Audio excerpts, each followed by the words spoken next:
नमस्कार दोस्तों, स्वागत है आपका मेरे चैनल कॉमिक्स लाइफ में। शुरू करते हैं अनिल मोहन द्वारा लिखा गया देवराज चौहान सीरीज का एक और रोमांचक उपन्यास भूखा शेर, पार्ट 7। तुम आधा आधा चाहते हो? हाँ, एक पैसा भी कम नहीं। मंजूर। अगर यह सारे काम तुम करते हो तो 50-50 डन। वायदा करके बाद में कोई पीछे हटे तो यह बात हम दोनों के हक में ठीक नहीं होगी। चिंता मत करो, पीछे हटना मेरी आदत नहीं है, खेड़ा ने कहकर हाथ बढ़ाया। सुनील ने उससे हाथ मिलाया। योजना भी तुम बनाओगे कि काम कैसे करना है? हाँ, अगर मुझे तुम्हारी योजना पसंद ना आई तो तुम अपनी योजना बना सकते हो। ठीक, अब हमें किस बात का इंतजार रहेगा कि कब डाबर और बागले द्वारा आर्म्स प्रूफ कमरे में पैसा रखा जाता है? मजूमदार बोला। करोड़ों की खुशी के जवाब में पंचम खेड़ा हंस पड़ा। पठानिया ने भीतर प्रवेश किया।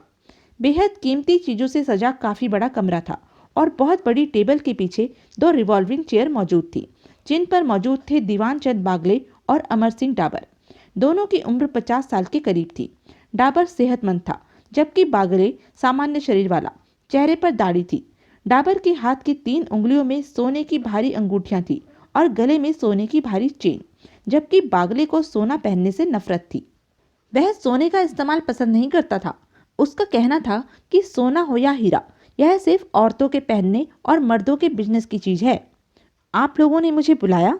पठानिया आदर भाव से बोला। हाँ, बैठो पठानिया। पठानिया आगे बढ़कर कुर्सी पर जा बैठा। सब ठीक चल रहा है? जी हाँ। वह जिसे जुआ घर के आर्म्स प्रूफ कमरे की सुरक्षा पर लगाया था, उसका काम कैसा है? काफी अच्छा है। वह वास्तव में काबिल और समझदार इंसान है, पठानिया बोला। तुम्हें जचा वह? जी हाँ, मुझे उससे तसल्ली है। पठानिया की आवाज में विश्वास के भाव थे। डाबर ने सिर हिलाया। पठानिया, खबर मिली है कि हांगकांग से हमारा माल चल पड़ा है। डाबर ने सिगार सुलगाया। कब तक पहुंचेगा? वह लोग कह रहे थे कि 2 दिन में पहुंच जाएगा। मतलब कि परसों तक या उससे अगले दिन तक, पठानिया ने सतर्क स्वर में कहा। हाँ, हमेशा की तरह तुम्हें पूरी खबर रखनी है कि हमारे मादक पदार्थ ठीक ढंग से आ रहे हैं, उन्हें या हमें किसी प्रकार का खतरा तो नहीं। डाबर का स्वर भारी था। जी, कोई लापरवाही ना हो। हमेशा की तरह इस बार भी माल ज्यादा कीमत का है। ओह, कितनी कीमत का? लगभग 70 करोड़ का। पठानिया कई पलों तक सिर हिलाता रहा। जाओ, अपने सारे स्टेशनों पर खबर कर दो कि माल सलामती की खबर हमें देते रहें, और तुम आंखें खुली रखना। पठानिया को पहलू बदलते देखकर डाबर पुनः बोला। तुम कुछ कहना चाहते हो? हाँ, कहो। सोच क्यों रहे हो? जी, वह सुनील मजूमदार के बारे में बात करनी थी। बोलते जाओ। मजूमदार ने 1.5 लाख रुपए हमारे पैसों में से निकाले थे कुछ महीने पहले। कुछ महीने पहले? जी हाँ, हिसाब अब हुआ तो यह बात सामने आई, पठानिया ने कहा। कब पता चला? कल। डाबर के चेहरे पर सोच के भाव उभरे। मजूमदार इस बारे में क्या कहता है? अभी उससे इस बारे में बात नहीं की गई। समझ नहीं पाया कि उससे कैसा व्यवहार करूं। डाबर ने एकाएक कुछ नहीं कहा। तभी दीवान चंद बागले ने पहली बार मुंह खोला। सुनील मजूमदार वास्तव में बेवकूफ है, जो 1.5 लाख जैसी छोटी रकम के लिए ऐसा किया। अगर उसे जरूरत थी तो हमें कह देता, हम क्या उसे देने से मना करते? पठानिया ने कुछ नहीं कहा। बागले पुनः बोला। पठानिया जी, सुनील मजूमदार हमारे काम का आदमी है। उसकी ऐसी 2-4 हरकतें हम और भी नजरअंदाज कर सकते हैं। उससे कहना जब 1.5 लाख हो जमा करा दे, और भविष्य में ऐसा ना करे, वरना हम नाराज हो जाएंगे। बागले ने बेहद शांत स्वर में कहा। जी। बात समाप्त होती देखकर पठानिया ने सिर हिलाया। डाबर सिगार का कश लेकर कह उठा। तुमने समझ लिया ना कि मैं क्या कह रहा था? पठानिया ने डाबर को देखा। जी हाँ, मैं अभी हांगकांग से चलने वाले माल पर निगाहें रखवा देता हूँ, और हमें बराबर पोजीशन की खबर मिलती रहे कि ऐसा ही होगा। जाओ। पठानिया इजाजत लेकर बाहर निकल गया। डाबर ने बागले को देखा। हमारे पास 2 दिन का वक्त है और 70 करोड़ का हमें इंतजाम करना है। 40 हमारे पास पड़ा है, बैंकों के 15 लॉकरों में। यह रकम हमने ठूस रखी है इसी वक्त के लिए, और 20 की पेमेंट आज रात हमें मिलेगी। बाकी का 10 भी 2 दिन में हो जाएगा। बागले बोला। सारा पैसा इकट्ठा करके हमें हर समय तैयार रखना चाहिए। इकट्ठा करके तैयार रखने का काम परसों होगा, क्योंकि परसों से पहले माल की डिलीवरी नहीं मिल पाएगी। बागले ने बेहद शांत स्वर में कहा। लेकिन फिर भी। डाबर, बागले ने उसकी बात काटकर कहा। तुम्हें कितनी बार कहा है कि जल्दबाजी मत किया करो, उतावले ना हुआ करो, इससे अपना ही नुकसान होता है, किसी का कुछ नहीं जाता। हर काम वक्त पर तो अपने आप हो ही जाना है, क्यों खुद को तनाव में रखते हो? डाबर ने सिर हिलाया, फिर कह उठा, और सुनील मजूमदार, उसने हेराफेरी की और तुमने उसे कुछ नहीं कहा? नहीं, वह काम का आदमी है और गलती किससे नहीं होती। फिर 1.5 लाख जैसी मामूली रकम के लिए सुनील जैसे इंसान को खोना ठीक नहीं है। वह हमारे लिए कई बार जान पर खेलकर हमारे काम सफलतापूर्वक कर चुका है। मत भूलो कि 3 साल पहले जब पुष्कर रोड पर हमें दुश्मनों ने घेर लिया था, तो जान की बाजी लगाकर सुनील मजूमदार ने ही हमें बचाया था। हाँ, उस मौके पर तो पठानिया भी कुछ नहीं कर सका था। डाबर ने सिर हिलाया। किसी का एहसान कभी नहीं भूलते डाबर। उसकी हर खता को हमें नजरअंदाज करना होगा। मुझ में हीरा पहचानने की कद्र है और मजूमदार को तराशना बाकी है। वह किसी हीरे से कम नहीं, पठानिया से 6 कदम आगे ही साबित होगा, बागले ने गंभीर स्वर में कहा। बागले की बात से सहमत होकर डाबर खामोश रहा। रात के 10:30 बज रहे थे। अपनी ड्यूटी पूरी करते हुए देवराज चौहान ने आर्म्स प्रूफ कमरे में कदम रखा। सब काम ठीक ठाक ढंग से चल रहा था। अमरजीत मल्होत्रा टीवी स्क्रीन पर व्यस्त था। देवराज चौहान को देखकर उसने सिर हिलाया। कविता देसाई भी अपने काम में व्यस्त थी। देवराज चौहान को देखकर वह खुलकर मुस्कुराई। हेलो। हेलो।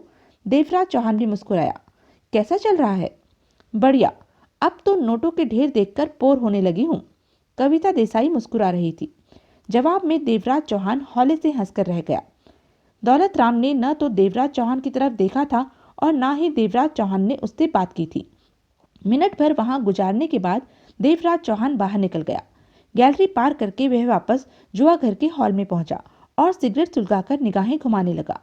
अगले ही पल देवराज चौहान की आंखें सिकुड़ गई, क्योंकि उसके देखते ही देखते पंचम खेड़ा ने भीतर प्रवेश किया था। जाने क्या सोचकर देवराज चौहान के होठ सिकुड़ गए।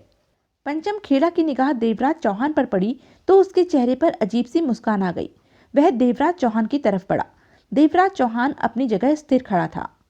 पंचम खेड़ा करीब पहुंचा और हौले से हंसा। कैसे हो ठक्कर बाबा? अच्छा हूँ, देवराज चौहान ने सामान्य लहजे में कहा। सब ठीक चल रहा है? हाँ, सब ठीक चल रहा है। तुमने पठानिया से कह दिया कि मैं जुआ घर का कमरा लूटना चाहता हूँ? मैंने कहा? हाँ, पठानिया ने कहा कि मैंने? नहीं, उसने तो नहीं कहा। पंचम खेड़ा ने सिर हिलाया। फिर तुम यह बात कैसे कह सकते हो?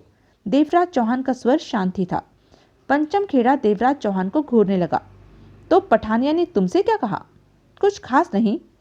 अब भी इरादा है लूट का? पंचम खेड़ा के चेहरे पर जहरीले भाव उभरे।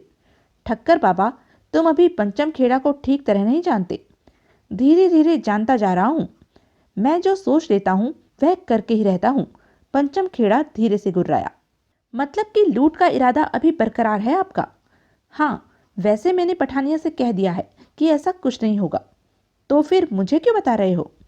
ताकि तुम्हें मालूम हो सके कि छोटी छोटी बातें मुझे या मेरे इरादे को नहीं हिला सकती। मालूम हो गया है मुझे। तो कब आ रहे हो लूट के लिए यहाँ? बहुत जल्द। तुम तैयार रहना। मैं तो रोज ही तैयार रहता हूँ, परंतु कोई आता ही नहीं। देवराज चौहान मुस्कुराया। तुम्हारी यह तमन्ना बहुत जल्द पूरी होगी। देवराज चौहान ने खतरनाक निगाहों से पंचम खेड़ा को देखा। खेड़ा? हाँ, आज के बाद तुमने मेरे पास आकर लूट की बात की तो तुम्हारे हाथ पांव तोड़ दूंगा। अगर अपनी इज्जत और हाथ पांव बचाना चाहते हो तो फिर यह बात मुझसे मत करना। पंचम खेड़ा का चेहरा स्याह पड़ गया। तुम ऐसा कर सकते हो? मैं इससे भी कहीं ज्यादा कर सकता हूँ। अभी तो बहुत कम कहा है मैंने। दोनों कई पलों तक एक दूसरे को देखते रहे। ठीक है, तुम्हारी इस बात को मैं याद रखूंगा ठक्कर बाबा। पंचम खेड़ा दांत भींचकर बोला। तुम्हें पठानिया नहीं, मैं ही सीधा करूंगा पंचम खेड़ा। देखते जाओ। एक बार लूट के इरादे से यहाँ कदम तो रखकर देखो। देवराज चौहान ने मौत के स्वर में कहा। खेड़ा ने चुनौती भरी निगाहों से देवराज चौहान को देखा, फिर वहां से हट गया। देवराज चौहान वहीं खड़ा उसे घूरता रहा। पंचम खेड़ा के इरादे बता रहे थे कि वह अवश्य लूट करके रहेगा, जो कि स्वयं उसके हक में ठीक नहीं था, परंतु खेड़ा को उसके इरादों से रोक भी नहीं सकता था। देवराज चौहान की निगाहें खेड़ा पर ही रही। वह जुआ घर में जहां जाता, देवराज चौहान की निगाहें उस पर ही फिरती रही। नाइट रेस्टोरेंट की स्टाफ कार ने सुबह 3:40 पर कविता देसाई को उसके घर की गली के बाहर उतारा। कार आगे बढ़ गई। कविता तेजी से गली में प्रवेश कर गई। आंखें नींद से भारी हो रही थी। वह फौरन बेड पर जा लुढ़कना चाहती थी। उसने घर का ताला खोला कि उसकी सांसों से तंबाकू की स्मेल टकराई। पल भर के लिए वह ठिठकी। तंबाकू की स्मेल बता रही थी कि भीतर कोई है। कविता देसाई ने मन ही मन खुद को पक्का किया और लाइट ऑन करने के लिए आगे बढ़ी। डरो मत, मैं हूं। आवाज सुनकर कविता देसाई के शरीर में राहत के भाव पहुंचे। वह आवाज सुनील मजूमदार की थी। साथ में तसल्ली भी मिली कि वह ठीक है। उसने लाइट ऑन की। सुनील को सामने ही कुर्सी पर बैठे पाया। कविता ने दरवाजा भीतर से बंद किया। कैसे हो तुम? कविता देसाई ने पूछा। ठीक है, मजूमदार ने गंभीर स्वर में कहा। यहाँ कब से बैठे हो? 12 बजे आ गया था, सुनील मजूमदार ने धीमे स्वर में कहा। कविता आगे बढ़कर कुर्सी पर जा बैठी। मैं अक्सर तुम्हारे बारे में सोचती रही कि तुम पर कोई और बुरी मुसीबत ना आ गई हो। कविता के स्वर में प्यार भी था और डर भी। सुनील मजूमदार मुस्कुराया। देख लो, मैं बिल्कुल ठीक ठाक तुम्हारे सामने बैठा हूँ। वह लोग तुम्हें तलाश नहीं कर पाए ना? कर लिया था उन्होंने। मुझे वह पकड़कर ले जाना चाहते थे और मैं जानता था कि पकड़ा गया तो फिर शायद ना बच सकूं। वह 3 थे। मैंने उन तीनों को शूट कर दिया। हे भगवान, तुमने बागले डाबर के आदमी मार डाले? कविता देसाई हक्की बक्की रह गई। हाँ, इसके सिवाय और कोई रास्ता नहीं था। वह लोग तुम्हें अब छोड़ेंगे नहीं, कविता आतंकित स्वर में कह उठी। तो पहले कौन सा मुझे वह छोड़ रहे थे? सुनील मजूमदार के दांत भिज गए। कविता देसाई आहत भाव से सुनील मजूमदार को देखती रही। सुनील मजूमदार ने गंभीरता से डूबे सिगरेट सुलगाई। मुझे अफसोस है सुनील कि शायद मैं तुम्हें हमेशा के लिए खो चुकी हूँ। वह कैसे? वह लोग तुम्हें जिंदा नहीं छोड़ेंगे। इस बारे में कुछ नहीं कह सकता। कविता देसाई सुनील को देखती रही। कविता, मैंने यह शहर अजमेर हमेशा हमेशा के लिए छोड़ने का फैसला कर लिया। ओह, ऐसा करके मैं शायद बागले डाबर के क्रूर हाथों से दूर हो सकूं। शायद तुम ठीक कहते हो। कविता देसाई ने लंबी सांस ली। ऐसा करना ही ठीक रहेगा। और साथ में तुम्हें वह अपने बाबूजी को भी ले जाना चाहता हूँ। मुझे भी? कविता चौंकी। हाँ, तुम्हें अकेला छोड़कर मैं यहाँ से नहीं जा सकता। तुम्हारा ही तो सहारा है मुझे। कविता की आंखें भर आई। क्या हुआ? कुछ नहीं। चलने को तैयार हो ना? मैं मना कैसे कर सकती हूँ? तुम्हारे साथ रहने की इच्छा तो मुझे कब से है। सुनील मजूमदार ने कष्ट देते हुए सिर हिलाया। परंतु अजमेर छोड़ने से पहले मैं बड़ा हाथ मारना चाहता हूँ। भविष्य में रुपए पैसे की चिंता न रहे, हम कहीं भी आराम से खुद को सेटल कर सके। सुनील बोला। बड़ा हाथ? हाँ, लेकिन कहाँ? जुआ घर के उस कमरे में जहाँ तुम नौकरी करती हो, मजूमदार बोला। कविता देसाई जोर से चौंकी। यह क्या कह रहे हो? कुछ गलत कह दिया क्या? तुम वहां कामयाब नहीं हो सकते। कमरे के भीतर और बाहर सुरक्षा का तगड़ा इंतजाम है। इस बात की तुम फिक्र मत करो, मैं सारे इंतजामों से वाकिफ हूँ। वाकिफ हो? हाँ। इसके बाद भी मौत के मुंह में छलांग लगाना चाहते हो? कविता ने सूखे होठों पर जीभ फेरी। मौत का मुंह कहीं भी नहीं है। तुम नाह की चिंता कर रही हो कविता। फिर इस काम में मैं अकेला नहीं हूँ, पंचम खेड़ा मेरे साथ है। सुनील मजूमदार ने उसे तसल्ली दी। पंचम खेड़ा? वह हरामी? जो भी हो, मेरे लिए तो वह बहुत बड़ा सहारा है। कविता देसाई कई पलों तक उसे देखती रही। सुनील? हाँ। मेरा कहा मानो तो यह खतरा मोल मत लो। 60-70 लाख के लिए यह सब करना मेरी समझ में नहीं आ रहा। और फिर तुम्हें मिलेगा कितना? खेड़ा शराफत से भी चला तो भी आधा, जो कि खतरे के हिसाब से बहुत ही कम है, कविता देसाई ने कहा। सुनील मजूमदार के चेहरे पर अजीब सी मुस्कान उभर आई। गलती पर हो तुम। जब हम उस कमरे को लूटेंगे तो उसमें 25-30 से लेकर 50-60 करोड़ तक का माल होगा, जो कि काफी बड़ी रकम है, सुनील ने कहा। 25-50 करोड़? कविता की आंखें फैलती चली गई। हाँ, मैं समझी नहीं, तुम क्या कह रहे हो? कविता देसाई का चेहरा अजीब से भावों से भर उठा था। कविता, वह आर्म्स प्रूफ कमरा जुआ घर के लिए नहीं, बागले डाबर ने वक्ती तौर के लिए अपनी मोटी मोटी रकमें रखने के लिए बनाया है। कहने के साथ ही सुनील मजूमदार ने सारी बात कविता को बताई कि कौन सा पैसा वह वहां पर रखा करेंगे। कविता देसाई के होठों से गहरी सांस निकल गई। अब बात समझ में आई, परंतु तुम्हें कोई गलती तो नहीं लग रही? कविता देसाई ने उसके चेहरे पर निगाह डाली। नहीं, अभी वह कमरा आधा भी बनकर तैयार नहीं हुआ और मुझे मालूम हो गया था कि असल में उस कमरे को बनाने के लिए मकसद क्या है, सुनील ने गंभीर स्वर में कहा। अब तुम्हें 1-2 काम करने होंगे, नहीं तो मैं सफल नहीं हो सकूंगा। बोलो। पहली बात तो यह है कि जब भी उस कमरे में बाहरी सामान रखा जाएगा, जैसे कि डिब्बे बंद बोरियां या ऐसा ही कुछ, तो तुम्हें फौरन मुझे खबर करनी होगी। क्यों? क्योंकि उस सामान में करोड़ों रुपया होगा, सुनील मजूमदार ने कहा। ओ ओ, कविता देसाई आंखें फाड़े सुनील को देखती रह गई। क्या हुआ? कुछ नहीं, कविता देसाई ने सूखे होठों पर जीभ फेरी। उसके बाद एक काम और करना होगा तुम्हें। बोलो।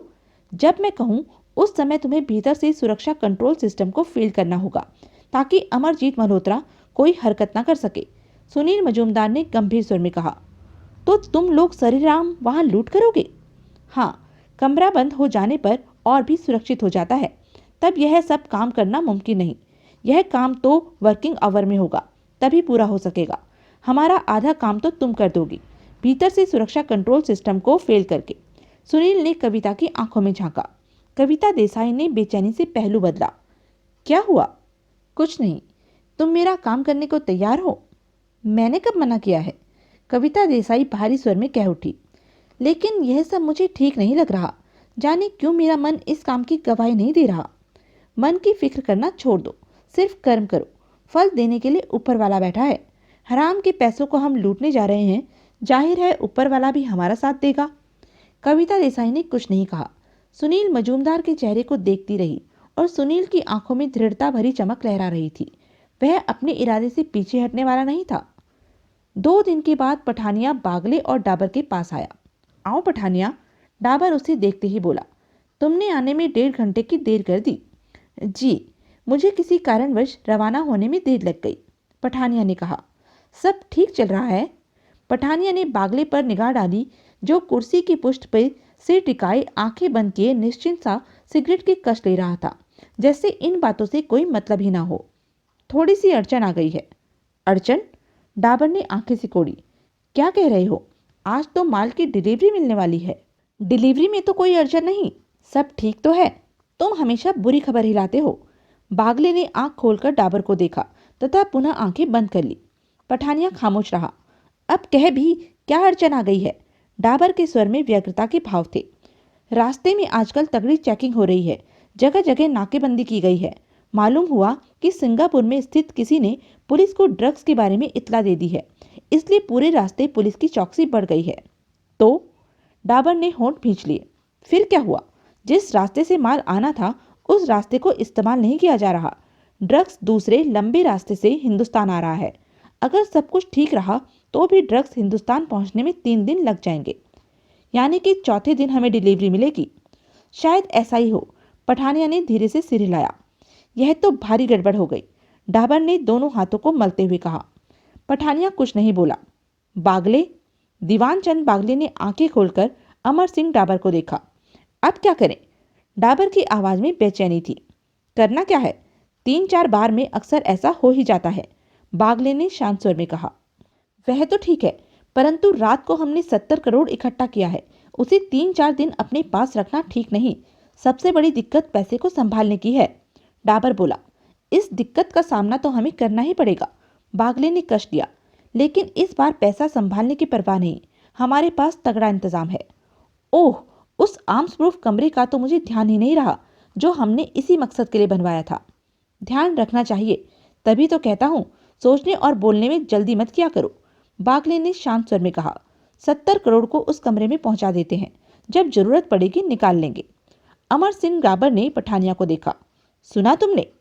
जी। ठक्कर बाबा ठीक आदमी है ना? एकाएक डाबर ने पूछा। जी हाँ। फिर भी उसे मालूम नहीं होना चाहिए कि हम वहाँ क्या रख रहे हैं, ना ही औरों को। नहीं मालूम होगा। उन्हें समझा देना कि जो हम वहाँ रख रहे हैं उसकी तरफ निगाह भी ना रखें। जी, इस बारे में उन्हें सतर्क कर दूंगा। बागले ने घड़ी पर निगाह डाली। दिन के 11 बज रहे थे। अभी तो वह कमरा बंद होगा पठानिया, बागले ने पठानिया पर निगाह डाली। ठीक है, तुम 2 बजे यहाँ आ जाना, बागले ने पुनः कहा। जी, कहने के साथ ही पठानिया पलटकर बाहर निकल गया। डाबर ने बागले को देखा। अब क्या करें बागले? सबसे पहले तो 70 करोड़ के सोने को आर्म्स प्रूफ कमरे में पहुंचाकर इस तनाव से मुक्ति पाले कि उसे किसी प्रकार का खतरा नहीं, और उस पैसे के कारण हमारी जान को भी कोई खतरा नहीं। आगे की बात उसके बाद करेंगे। बहुत मोटी रकम है। अगर यह खबर आम हो गई कि इतना पैसा हमारे पास खुले में मौजूद है, तो हर खतरनाक इंसान अपनी जान पर खेलकर उस पैसे को पाने की चेष्टा करेगा। ठीक कहते हो। डाबर ने जल्दी से सिर हिलाया। चलें? बागले के होठों पर मुस्कान उभरी। हाँ, आओ। इसके साथ ही दोनों उठ खड़े हुए। पठानिया ने ठीक 2 बजे उनके ऑफिस में कदम रखा। दीवान चंद बागले और अमर सिंह डाबर अपनी कुर्सियों पर मौजूद थे। आओ पठानिया, बागले बोला। हम लोग आर्म्स प्रूफ कमरे तक चलें? जी हाँ, आइए। बागले और डाबर उठ खड़े हुए। करीब 15 मिनट की ड्राइविंग के पश्चात वह लोग नाइट रेस्टोरेंट में पहुंचे। इस दौरान डाबर और बागले की कार के आगे पीछे तगड़ी सिक्योरिटी थी। पठानिया की कार सबसे आगे चल रही थी। नाइट रेस्टोरेंट में जब बागले और डाबर के पहुंचने की खबर पहुंची तो भूकंप सा पैदा हो गया। हर कोई चुस्त नजर आने लगा। पूरा स्टाफ सतर्क हो गया। डाबर और बागले के गार्ड जुआ घर के हॉल तक आकर रुक गए। हमें उस कमरे में जाना है पठानिया, डाबर बोला।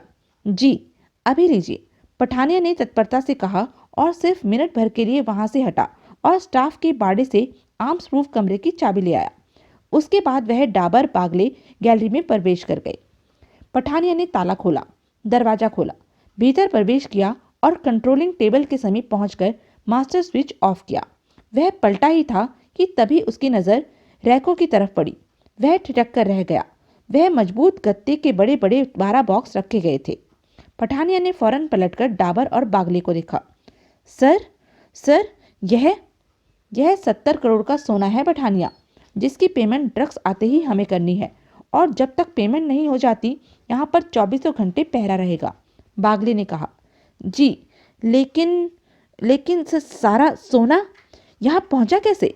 पठानिया के होठों से निकला। अब तुम्हें भूलने की आदत होती जा रही है, बागले ने शांत स्वर में कहा। तुम्हें बता चुके हैं हम कि इस कमरे में प्रवेश करने का एक गुप्त द्वार है, उससे यह सोना यहाँ पहुंचा है। ओह सॉरी सर, मैं तो भूल ही गया था। अब तुमने सुना हमने क्या कहा? डाबर बोला। जब तक पेमेंट नहीं हो जाती तब तक यहाँ पर 24 घंटे पहरा रहेगा। समझ रहे हो ना मेरी बात? समझ गया, पठानिया ने सिर हिलाया।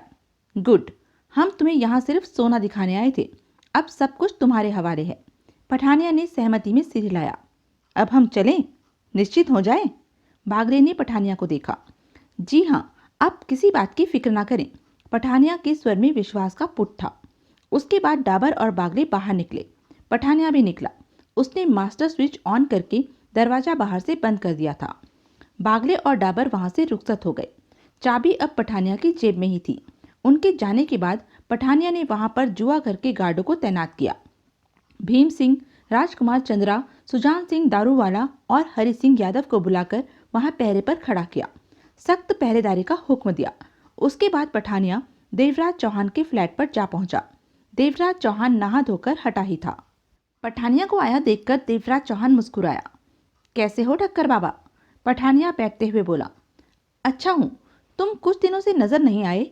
देवराज चौहान ने सिगरेट सुलगाई। व्यस्त था, आज सुबह ही लौटा हूँ। तुमने पंचम खेड़ा के मामले में क्या किया? देवराज चौहान ने पूछा। समझा दिया है खेड़ा को, वह हमारी हद में आकर कोई गड़बड़ नहीं करेगा। देवराज चौहान ने सिर हिलाया। उसने पठानिया को इस बार नहीं बताया कि खेड़ा ने जुआ घर में आकर पुनः स्पष्ट तौर पर धमकी दी है। वह सब कुछ करेगा। ठक्कर बाबा, पठानिया ने उसके चेहरे पर निगाह डाली। हाँ, आर्म्स प्रूफ कमरे में कुछ कीमती सामान रखा है, कुछ देर पहले। देवराज चौहान का दिल जोर से धड़का, परंतु चेहरा बिल्कुल सामान्य रहा। जिस वक्त का उसे इंतजार था वह आ पहुंचा है। देवराज चौहान के मस्तिष्क में यह विचार कौन था, यानी कि काम करने का समय आ पहुंचा है। देवराज चौहान ने पठानिया को देखा। कैसा कीमती सामान? मैं नहीं जानता, डाबर और बागले साहब ने खुद ही रखवाया है। उनका कहना है कि वह सामान 3-4 दिन तक वहां रखा जाएगा, और जब तक वहां सामान मौजूद है तब तक वहां 24 घंटे हिफाजत का इंतजाम रहे। पठानिया ने गंभीर स्वर में कहा। तुम्हारा मतलब कि उस कीमती सामान के लूटे जाने की संभावना है? ऐसी तो कोई बात नहीं, फिर भी सावधानी इस्तेमाल करना हमारा फर्ज है।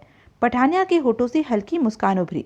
यूं तो हर समय मैं वहीं रहूंगा, परंतु सुरक्षा का पूरा काम तुम्हारे ही सुपुर्द रहेगा, और जब तक वह कीमती सामान वहां है तब तक वहां जरा भी लापरवाही नहीं होनी चाहिए।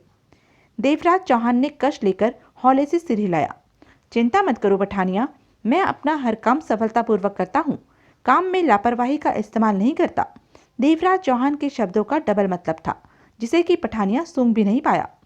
मैंने वहां पर जुआ घर के गार्डों को और तुम्हारी सिक्योरिटी वाले गार्डों को तैनात कर दिया है। अच्छा किया, देवराज चौहान ने सिर हिलाया। बेहतर होगा कि अब तुम भी वहां तुरंत पहुंचो, पठानिया ने कहा। देवराज चौहान ने घड़ी देखी, फिर सिगरेट ऐश ट्रे में डालकर कह उठा, मैं 2-2.5 घंटे तक पहुंचता हूँ। छोटा सा काम है, निपटाकर अभी पहुंचा। तुम्हें देर भी लग सकती है। नहीं, 2-2.5 घंटे में आ जाऊंगा। तुम तो तब तक वहीं हो, देवराज चौहान ने बात समाप्त करने वाले लहजे में कहा। मैं चलता हूँ, भीतर रखे सामान की हिफाजत जरा तगड़ी हो। अगर चाहो तो बढ़िया गनों का इंतजाम और कर दूं। पठानिया ने अपने शब्दों पर जोर देकर देवराज चौहान को देखा। देवराज चौहान ने 2 पल सोचा, फिर सिर हिलाकर कह उठा, अभी सब कुछ वैसे ही रहने दो। मैं आकर देखूंगा कि और गार्डों की जरूरत है भी कि नहीं।